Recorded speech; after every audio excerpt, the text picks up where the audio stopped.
Sin miedo a equivocarse, el fútbol sudamericano es uno de los más difíciles de sortear, por la gran cantidad de pasión desbordada que se traduce en patadas, trampas, hostilidades, rivalidades y un sinnúmero de ingredientes que aderezan el arte de jugar a la pelota. Por supuesto, hacen muy bien. El grado de complejidad resulta tanto incomprensible como fascinante para quienes viven alejados de la zona, no solo por la exquisitez de su desempeño, sino por todo el diferencial de factores que influyen a la hora de destacarse. La sangre caliente es común, al igual que las cabreadas, y por más de 90 minutos, la hermandad latinoamericana se rompe en pos de lograr un resultado positivo. Pero entre todas las competencias hay una que es la más feroz, la eliminatoria que se lleva a cabo cada 4 años, y en la que ningún país duerme con seguridad, pues su lugar en la máxima fiesta del fútbol mundial está siempre en entredicho. Sortear el durísimo camino de la Conmebol es un espectáculo puro, que exhibe la astucia y el temple de los involucrados, acostumbrados a brincar como si nada a la línea entre el fracaso y el éxito.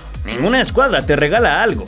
Los centímetros, el agua y el oxígeno son codiciados, y solamente aquellos que están preparados para resistir la presión y los incontables impactos de la zapatilla serán aquellos que logren salir con el brazo en alto y viajar al glamour que regala la Copa del Mundo. Hoy toca recordar 4 episodios de alarido que se destacaron dentro de esta inmensa región geográfica, ya sea por la epicidad de los triunfos y derrotas, o por las vergonzosas situaciones que desataron unos cuantos, en su afán por sacar ventaja, como diera lugar.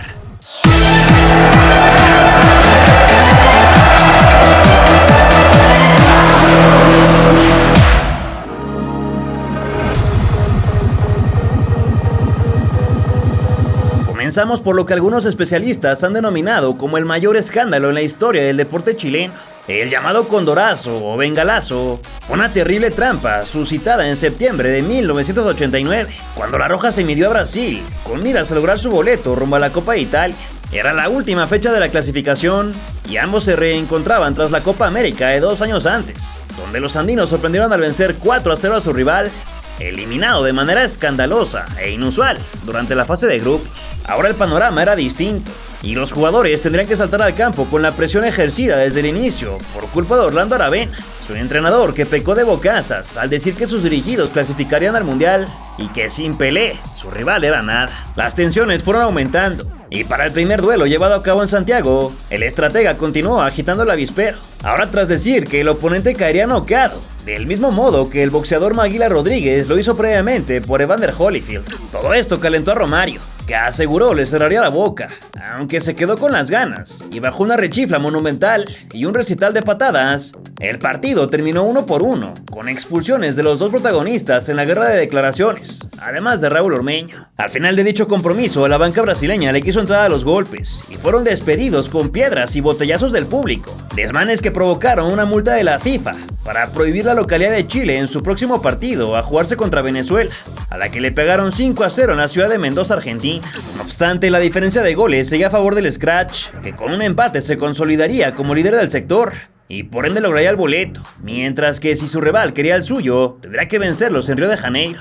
Una tarea muy complicada, pues Brasil nunca había perdido, ni ha perdido desde entonces, un partido de eliminatoria mundialista en su casa. Los jalones aparecieron desde un inicio, y un mal rechazo de la saga le llegó a Careca, que intentó un golazo, pero mandó su globo al Polo Norte. Mauro Galván sufrió una aparatosa patada, de esas que pudieron terminar en tragedia, de no ser por la fortaleza de su cuerpo, y el partido se reanudó con un bote a tierra.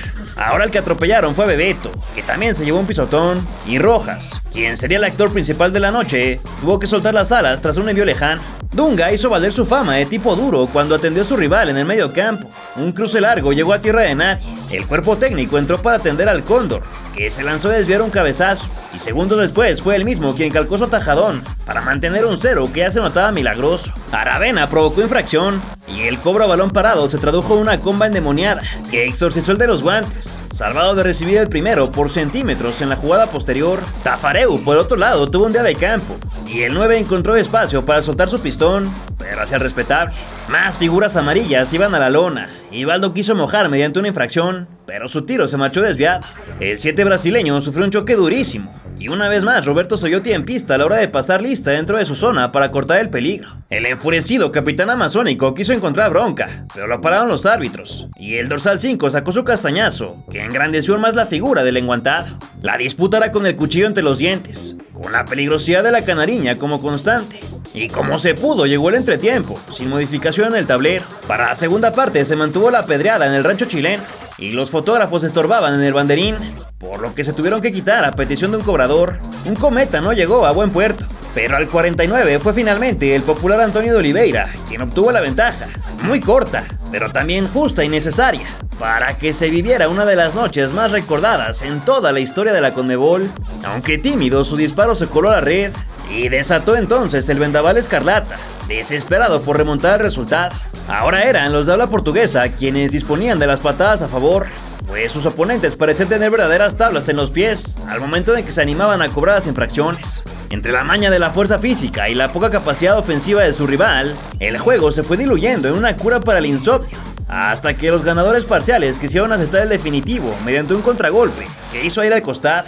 Rojas no alcanzó a cortar un córner, que para buena suerte se marchó de largo. Posteriormente capturó un tiro sin potencia, y el referee dio ley de la ventaja ante un hachazo que dejó renqueando al 9. La venganza llegó con un barridón de Amarelia, y ahora sí, al minuto 67 escurrió la sangre, cuando desde las tribunas del estadio cayó una bengala que estalló y dejó tendido al guardameta, aparentemente herido por el impacto. Envuelta por el humo, su figura permaneció en el alfombrado, mientras los jugadores se acercaban a revisar su integridad, solo para descubrir que lucía el rostro y la camiseta ensangrentados, desatando así la indignación. De inmediato, los representantes chilenos, liderados por el subcapitán Fernando Astengo, decidieron abandonar la cancha, ya que la falta de garantías evitaba seguir con el encuentro. El árbitro Juan Carlos Loustán no los pudo hacer cambiar de parecer, y tras refugiarse por espacio de 3 horas en los vestidores, se confirmó su postura de no reanudar el duelo. Cerca de 3.500 personas se congregaron entonces frente a la embajada brasileña, desatando la violencia sobre un jugador de baloncesto norteamericano,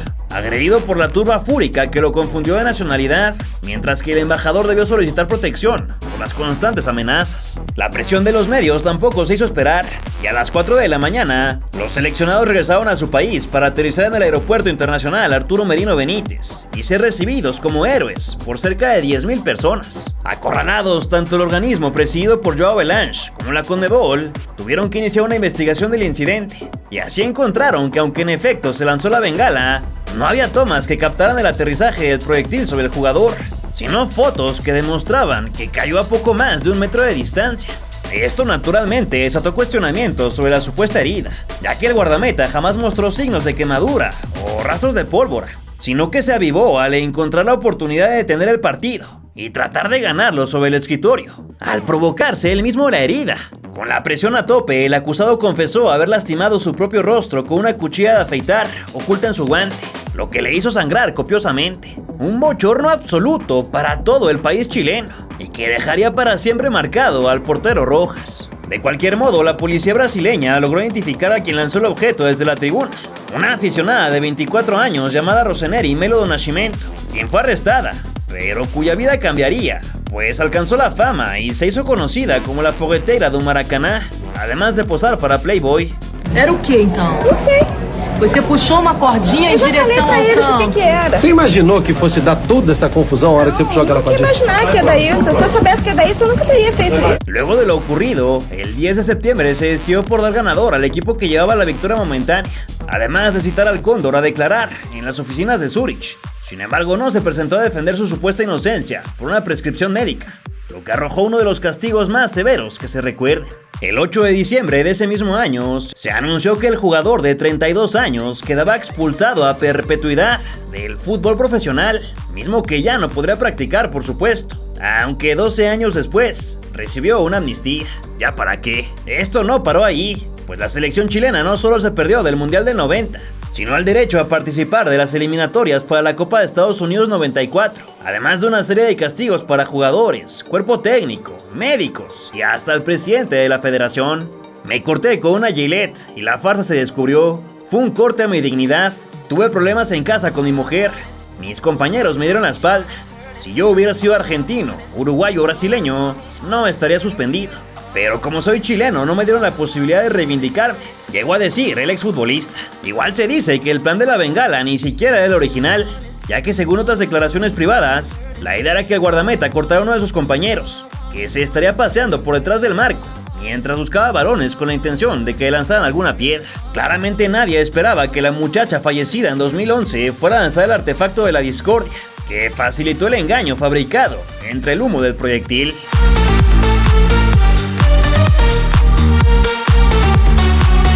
Uno de los días más negros en la historia del albiceleste se dio en septiembre del 93, cuando fueron sorprendidos por Colombia y recibieron un aplanador 0-5 en casa, que los obligó a jugar el repechaje. Era la última fecha, y con ambos cuadros empatados en puntos, la todavía bicampeona del mundo está obligada a ganar sí o sí en casa, para evitar la repesca. Dicha tarea no sonaba para nada imposible, tomando en cuenta que el plantel había dominado el cono sur con la obtención de 2 Copas América en el proceso, la del 91 y la del 93, así como también la Confederaciones del 92 y un Artemio Franchi, donde menciona a Dinamarca. Sumado a esto, los locales presumían un invicto de 6 años en su territorio, durante los cuales jamás habían caído en duelos de eliminatoria, mucho menos sido goleados en cualquier patio. Como es costumbre en la zona, la previa sirvió para calentar el partido, especialmente cuando Diego Armando Maradona lanzó una frase en televisión, en la que con sus palmas a distintas alturas se metió un lapidario: Argentina arriba, Colombia abajo.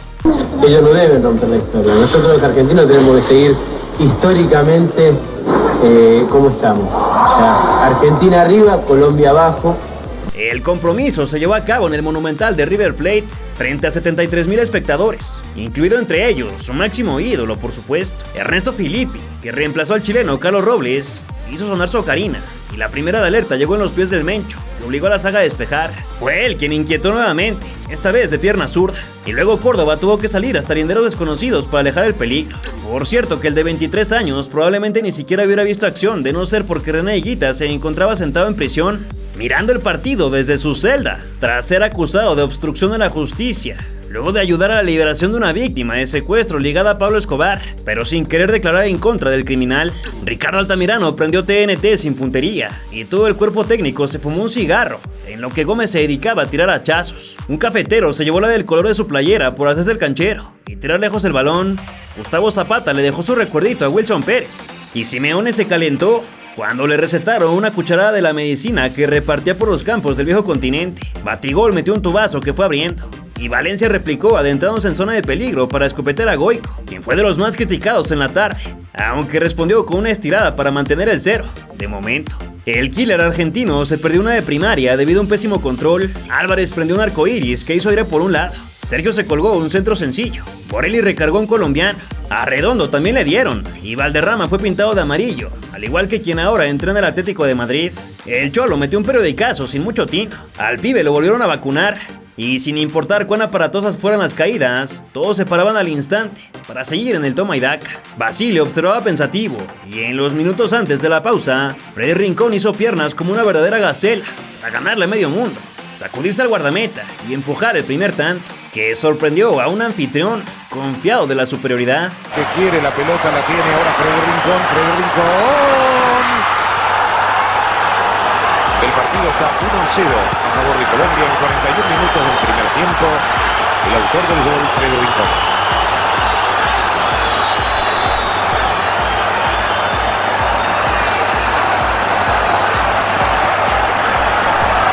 Un choque de trenes preocupó cuando el que jugó en la Fiore se encontró con la humanidad del cancerbero, lo que dejó a ambos tendidos tras una serie de piruetas que resetearon al número 9.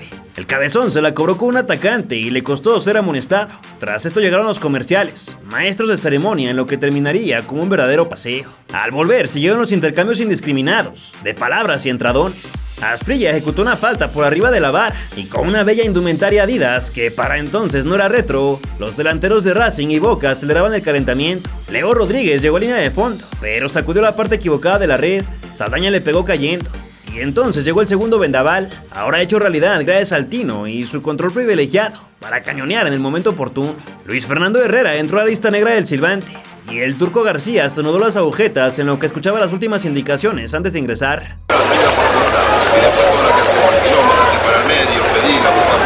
Faustino quería sonar el claxon otra vez, pero se encontró con el semáforo rojo. Ruggeri buscó la reacción al rematar con su apodo en un envío al banderín, y el que hizo historia Ceneice demostró también sus dotes de regateador antes de saltar líneas. El Rey León quiso rugir y le metió toda la lengüeta a un balón, pero se encontró con Oscar, que que cada vez más agigantados animó a meter las extremidades de hule en dos posteriores francas opciones. Cuando pareció fallar en el cálculo de una salida, el remate del capitán no tuvo buena dirección, y aunque le apedraron el rancho, estuvo siempre atento para usar las palmas o achicar valiente con la encomienda de no conceder ni un solo festejo. Fue el central quien tuvo las mejores oportunidades dentro del rectángulo, pero ni a escasos centímetros fue capaz de dar la dirección que encendiera las esperanzas de los suyos. Cada minuto que pasaba obligaba a ir más al frente y dejaba los espacios suficientes que aprovechó el visitante.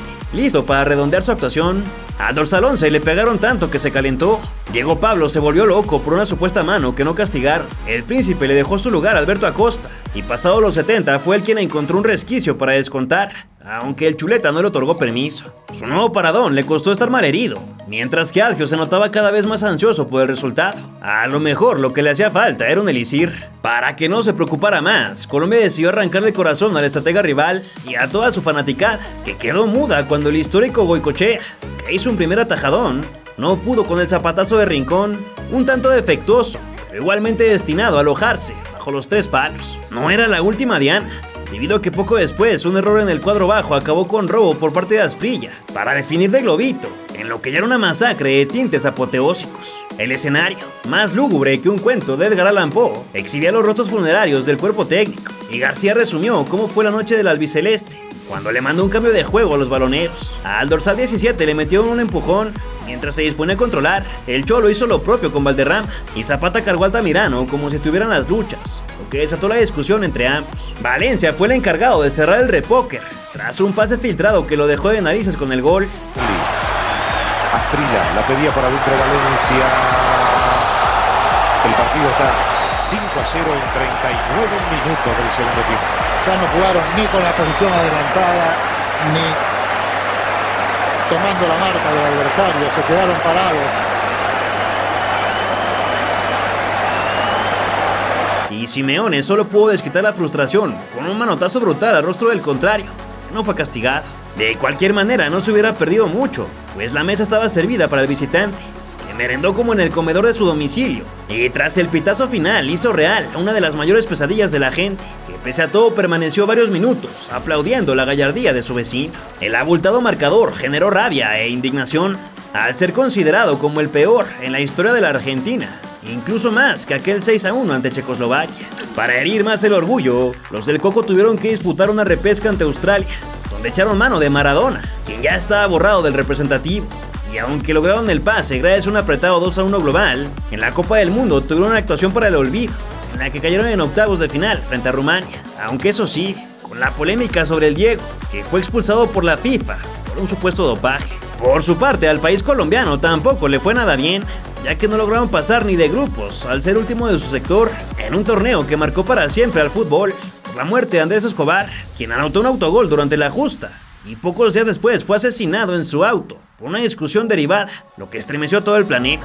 La aplastante victoria colombiana fue considerada como un parteaguas que hasta la fecha es recordado tanto con amargura como dulzura por cada bando, ya que es una de las gestas más importantes que se han dado durante un partido de eliminatoria en la Conmebol.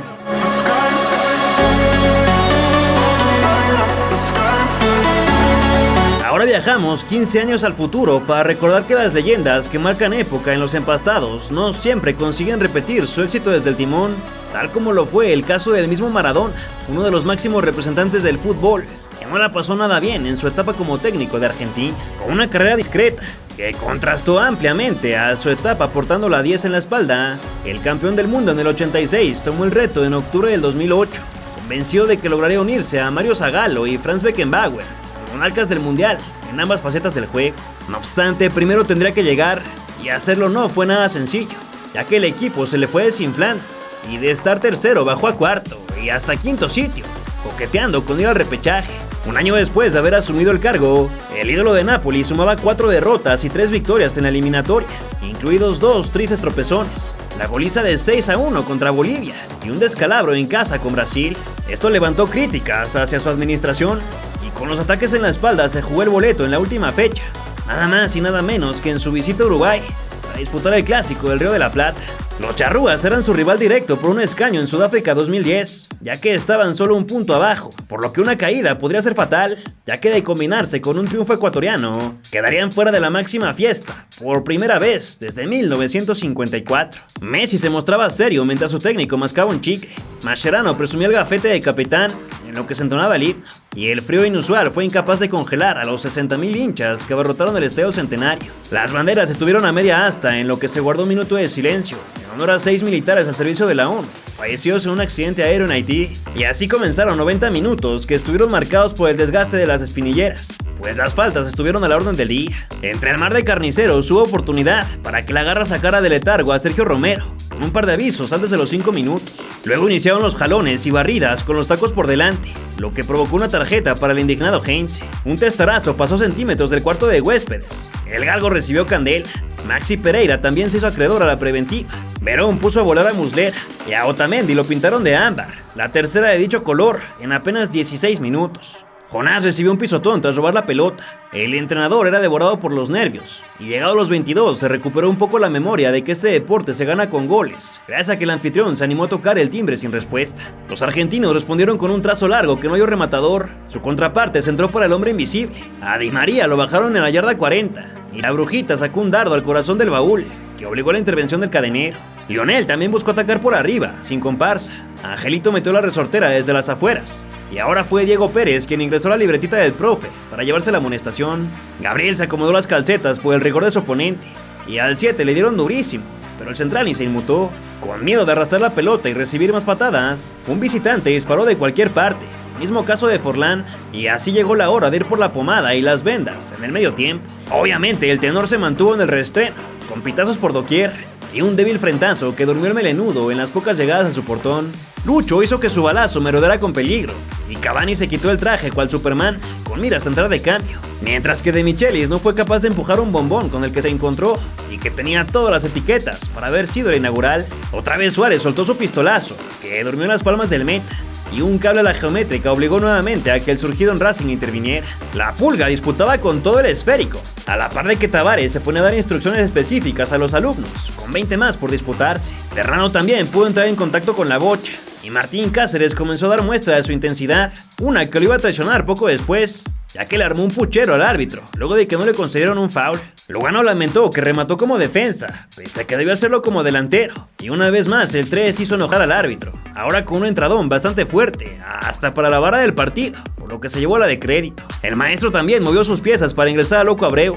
Mascherano se molestó porque lo trabaron, y el duelo ya parecía más una partida de Twister, cuando entre una infinidad de manos y piernas nadie era capaz de avanzar más de un metro con el balón. Y Scotty regresó un contrario a la primaria, con su patada digna de Daniel San, y a 10 del final Maradona hizo tal vez su mejor cambio como estratega, al sacar a Higuaín para dar ingreso a Mario Volati, el héroe inesperado de toda la noche. El pelado mantuvo su lucha con quien sufrió un cáncer testicular, y le acomodó una serie de candados, manotazos y de todo sin que hubiera castigo, hasta que llegó lo que tanto pedía a gritos, pues tras equivocarse en un pase no tuvo de otra más que materialmente taclear al galgo. Tapando su rostro de vergüenza se marchó, luego de mirar la segunda amarilla, y con ello le dio las llaves de la casa argentina, que encontró los 3 puntos en el balón parado. El rosarino tocó en corto para Verón, y la figura de Estudiantes le pegó para ocasionar una rebambaramba, donde irrumpió el entrado de cambio, quien sin pensarlo 2 veces reclamó su papel como salvador de un Diego, que celebraba la acción con la misma euforia de tiempos pasados.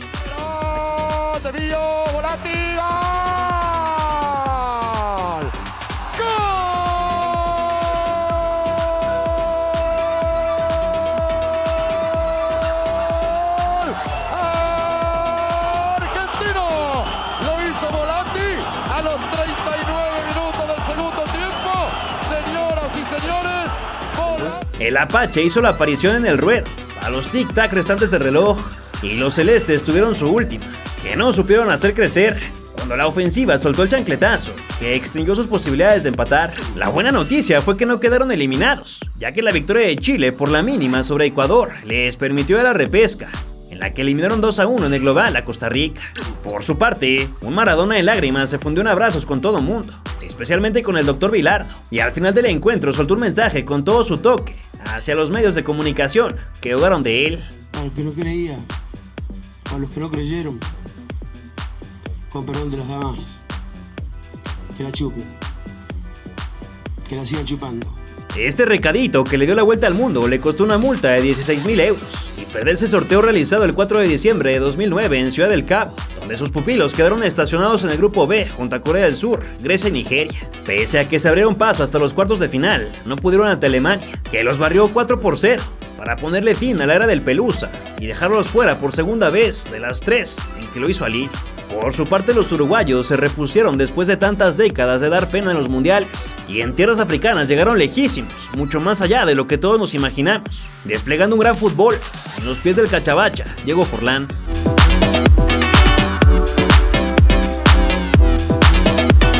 Finalmente hablaremos sobre la historia inca, ya que más de 500 años después del Pacto de Atahualpa, en Perú se estableció otra alianza, ahora con un final feliz para los pactantes, aunque no para los externos, que también dependían del resultado. Luego de tener 3 años brillantes que incluyeron la obtención de 2 Copas América y un subcampeonato de confederaciones, la selección chilena se metió en verdaderos aprietos, pues no pudo validar todos sus metales preciosos en la eliminatoria mundialista. Luego de 17 fechas de apretada lucha, la Roja se situó en el tercer peldaño, pero sus posibilidades de llegar a la máxima fiesta parecían muy complicadas, debido a que Colombia, Perú y Argentina también peleaban un boleto. Todo se definiría en el último asalto, cuyo calendario arrojaba los partidos entre Ecuador y la albiceleste, Brasil contra los andinos y cafeteros contra bicolores, todos en el mismo día. La especulación de saltar al campo sin saber cómo le estaba yendo a los otros en la feria provocó una serie de partidos con el cuchillo entre los dientes, cuyo epicentro fue el celebrado en el Estadio Nacional, donde en los minutos finales los jugadores darían una muestra de inteligencia deportiva, aunque no de mucho fair play. Este evento será recordado como el Pacto de Lima, con protagonistas específicos a los que llegaremos más adelante. Después del pitazo se anunciaron las primeras irrupciones de peligro por parte del visitante, que cabeceó sin fuerza antes de provocar la primera faltita. No obstante, fue poco lo que hubo que esperar para que llegaran los verdaderos rozones, también por parte de los amarillos, lo que provocó un desquite sobre Cuadrado, llevado a la lona en un par de ocasiones. James se animó a soltar un izquierdazo muy tenue. A Renato Tapia le malhirieron su par más preciado. Aguilar atendió a Cristian Cueva y la afición blanquirroja se comía las mismas uñas con las que esperaban arañar el pase a Rusia. Su delantera quiso darles tranquilidad con un remate desviado y el 13 no dudó en tirar la lámina a su rival, mientras que el técnico se mostraba preocupado. Ospina solo tuvo que poner las manos para tapar un globo que iba muy lejos de la portería. Luego paró con el pie otro remate insípido. A Edinson casi lo desviste y un bombazo viajó hasta el vecindario de enfrente. Por lo mal que salió, la más peligrosa se dio pasada a la media hora, cuando Zapata impactó de calavera directo a las manoplas y Paolo Guerrero se enfrascó en una lucha de palabrerías con su rival, al que no le pareció su manera de hacerle la marca personal. El cobro voló a las manos de David, Dubán bajó al ver el pasto y el pistolero desquitó su frustración por llegar tarde a la acción y le hubiera dado la ventaja a Perú. Radamel soltó un cabezazo sin dirección, al número 16 lo maltrataron feo, lo que costó amarilla para Carrillo, y el primer cambio llegó al medio tiempo, cuando Miguel Araujo ingresó por Alberto Rodríguez. A Flores le recetaron la patada inaugural de la segunda mitad. Carrillo se comió una sopa de codito y la grada explotó al saber que Brasil le pepenó un tanto a Chile, lo que sacudió la tabla de posiciones para dejar a Perú en el repechaje y a Colombia con el pase directo. Este, por supuesto, fue un momento muy importante. De todos modos, no cesaron los contactos, un tanto exagerados por el Tigre, que se fue a festejar con James cuando el zurdo encontró la inaugural cerca del punto penal. El propio anotador recibió un balonazo como desquite, mismo que también llegó a niveles teatrales dignos de ganar un Tony. Cuadrado se convirtió en espiral, de tanto que giraba en el piso, y Rodríguez buscó su segunda diana con otro zurdazo que fue contenido. Jordi Reina se presentó desde el banquillo como revulsivo. A Carlos Sánchez le dolió absolutamente todo tras un choque, y Yotun buscó las tablas con desesperación para salvar del hundimiento a todo su país. Falcao recibió infracción, que fue cobrada con fuerza apenas por encima de horizontal. Davinson atropelló a otro peruano, y Rui Díaz ingresó como la última esperanza de cambiar la historia para los dirigidos por Gareca, a la par que Vilmar Barrios fue elegido por Peckerman para defender el resultado. No obstante, un juego peligroso será el encargado de iniciar el guión más recordado en Sudamérica para esta eliminatoria, uno que selló el destino de 3 países, aunque solo 2 salieron contentos. Luego de que se pitara el tiro libre indirecto, el cuadro inca tuvo la gran oportunidad mediante Guerrero, pues su zapatazo venció un complaciente Ospina para conseguir el 1-1 que les daba la vida. Tiro libre indirecto, Paolo, es tiro libre indirecto, tiro libre indirecto, tiro libre indirecto, ¡gol! ¡La tocó! ¡La tocó! ¡La tocó! ¡La tocó! ¡La tocó! ¡La tocó! ¡La tocó! ¡La tocó! ¡La tocó el arquero! ¡La tocó el arquero! ¡Gol! ¡Gol!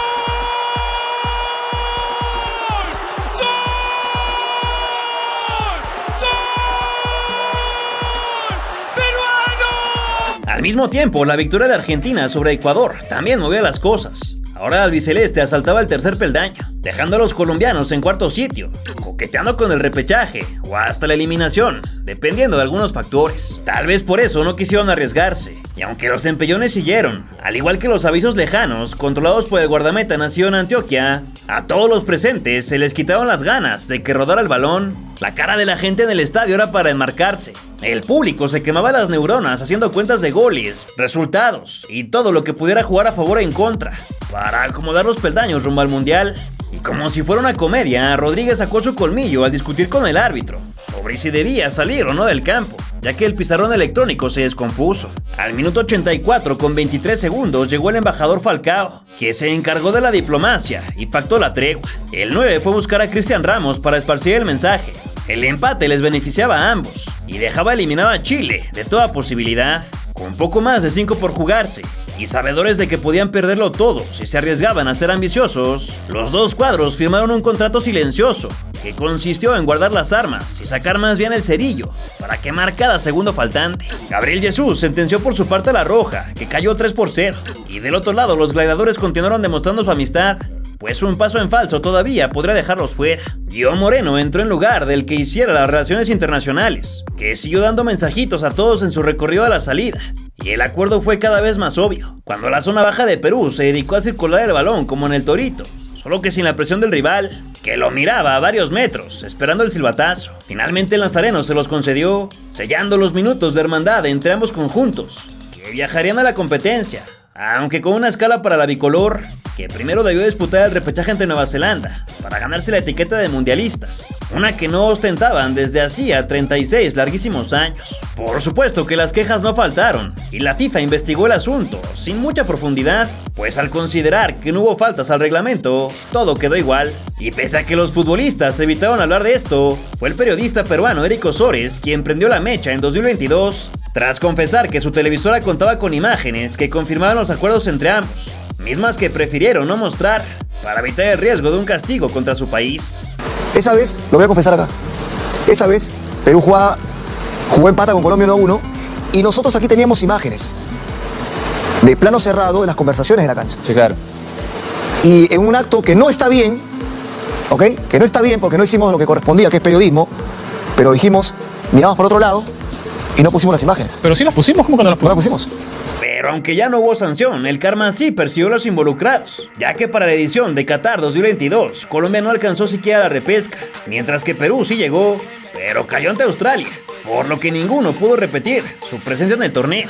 Bueno, tampoco Chile, pero esa es otra historia. Esto refleja una vez más la complejidad que tiene acudir a la Copa del Mundo si tuviste la mala fortuna de competir en la eliminatoria sudamericana, caracterizada por su garra, empuje, fútbol agresivo, apretado, inflexible, canchero, colmilludo, pero sobre todo muy colorido, para regalarnos cada 4 años capítulos que se hacen parte de las leyendas del fútbol mundial. ¿Cuál de estos 4 fue tu episodio favorito? ¿De qué otra temática te gustaría que hiciéramos un recuento? Déjamelo saber en tus comentarios. Si te gustó el video, no olvides regalarnos un like y compartirlo para que más personas conozcan las hazañas de cada representativo en el Cono Sur. Y por supuesto que si aún no te suscribes, dale click al botón rojo para que sigas conociendo a todas las leyendas del fútbol mundial.